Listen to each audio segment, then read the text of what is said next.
आज मैं जिस विषय में आपसे बात करना चाहता हूँ, हम अक्सर इसके बारे में बहुत ज़्यादा बातें नहीं करते हैं और वो है प्रार्थना तथा प्रार्थना का पुनः स्थापन से संबंध। अक्सर जब हम प्रार्थना के विषय में सोचते हैं तो हमें ऐसा लगता है कि स्वर्ग में ऊंचाई पर बैठे परमेश्वर के साथ हमारा ये रिश्ता है, हमारा उसके साथ बातचीत करना है। परंतु प्रार्थना केवल परमेश्वर के साथ वार्तालाप नहीं, बल्कि हमारा और लोगों के साथ सही संबंध में होना भी है।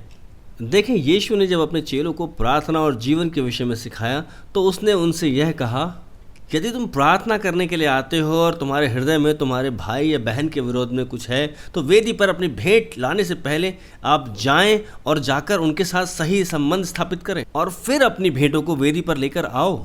देखिए, उसने ये दर्शाया कि एक संबंध है सामर्थी और प्रभावशाली प्रार्थना तथा दूसरे लोगों के साथ आपके संबंध के बीच में। देखिए, प्रार्थना केवल ऊपर ही की तरफ नहीं है, बल्कि ये हमारे आसपास की तरफ भी है। यदि आप संपूर्ण इतिहास में महान जागृतियों का अध्ययन करेंगे तो आप ये समझ पाएंगे कि पुनः स्थापन हमेशा उसका भाग रहा है। इसका अर्थ ये है कि यदि आपने किसी के साथ कुछ गलत किया है तो आप जाकर उसके साथ फिर आप सही करते हैं। आयरलैंड में एक महान जागृति आ गई और ये कई सौ साल पहले हुआ है और परमेश्वर ने बड़ी सामर्थ्य के साथ कार्य किया, लेकिन उसके पहले वहां पुनः स्थापन हुआ। गोदाम के गोदाम उन चीज़ों से भर गए जो लोग वापस लेकर आए थे, जिन चीज़ों को उन्होंने पहले चुराया था।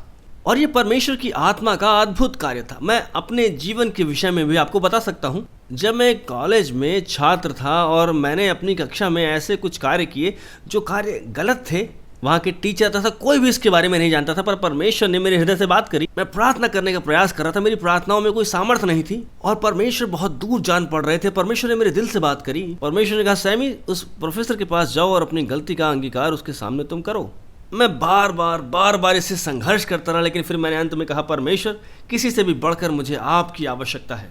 मैं उस प्रोफेसर के पास गया, मैंने अंगीकार किया कि मैंने क्या किया और उसने कहा, मैं तुमको माफ़ करता हूँ। मैं आपको बताना चाहता हूँ, मैं उत्साह से भर गया। मैं अपने प्रार्थना के स्थान पर गया परमेश्वर के मुख को खोजने के लिए और परमेश्वर की उपस्थिति ने मुझे भर दिया, मुझे फिर से नया कर दिया। देखिए, जब हम परमेश्वर के साथ सही हैं तो हमें आवश्यकता है कि दूसरों के साथ भी हम सही रिश्ते को बनाए रखें।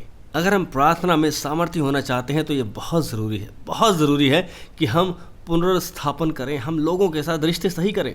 जिन लोगों के साथ हमने गलत किया है, तो आज आप परमेश्वर से बोलें कि आपके हृदय को जांचें, कि वो आपको दिखाएं कहीं पर भी किसी के भी साथ कुछ भी आपने अगर गलत किया है, और जाकर उस व्यक्ति के साथ अपने संबंध सुधार लें। और देखिए फिर परमेश्वर क्या करता है जब आप उस प्रार्थना के गुप्त स्थान में जाते हैं।